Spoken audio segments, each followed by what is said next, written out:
Okay, so we're going to talk about infinite and finite sets. And if you haven't read the paragraphs at the top of your handout, go ahead and pause the video now and go ahead and read that. Now that you've read the paragraph, we know that finite sets have a finite or countable number of elements, and an infinite set, it's not countable, it goes on forever. So let's look at some examples. If we look at the example 1, 3, 5, 7, and so on, seems to be odd numbers going to infinity. Therefore, this would be considered an infinite set. It doesn't have any end to it. The set of fractions between 0 and 1, people might think that that is finite because between 0 and 1 doesn't seem like a lot.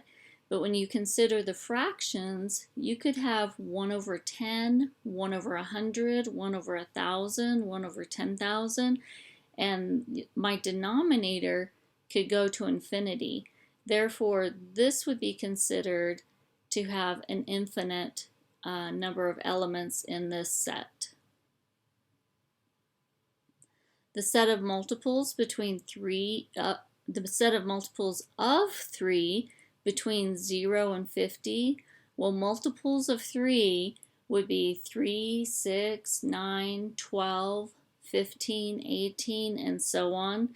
And we could count the multiples of 3 between 0 and 50. Therefore, this would be considered a finite set. The set of apple trees in an orchard. If you've been to Washington State, you might have gone by apple orchards, and there's a lot of trees, but they would be able to be countable. Therefore, this would be considered a finite set. The set of states in the U.S. whose names begin with the letter A. There's only a few of those, Arizona being one of them, but since that's something that we can count, that would be considered a finite set. The set of the most interesting courses at MCC. MCC definitely has a finite number of courses, and most of those are interesting, I'm sure, but nonetheless, that would be considered a finite set. The set of all real numbers between 0 and 1. Again, we kind of talked about this when we talked about fractions between 0 and 1. The set of all real numbers would be an infinite set, and because you have all the fractions in there between 0 and 1. The set of integers between -10 and 10.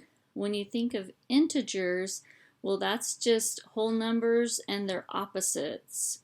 So you have -9, -8, -7, -6, -5, -4, -3, -2, -1, 0, and then 1, 2, 3, 4, 5, 6, 7, 8, 9. So that's definitely a countable number of elements in this set. So that would be considered finite. On your handout, you are asked to give 5 or 6 examples of a finite set and 5 or 6 examples of an infinite set. So go ahead and write those down, and then on Monday we can review that. And so everybody has a good understanding of what a finite and infinite set is.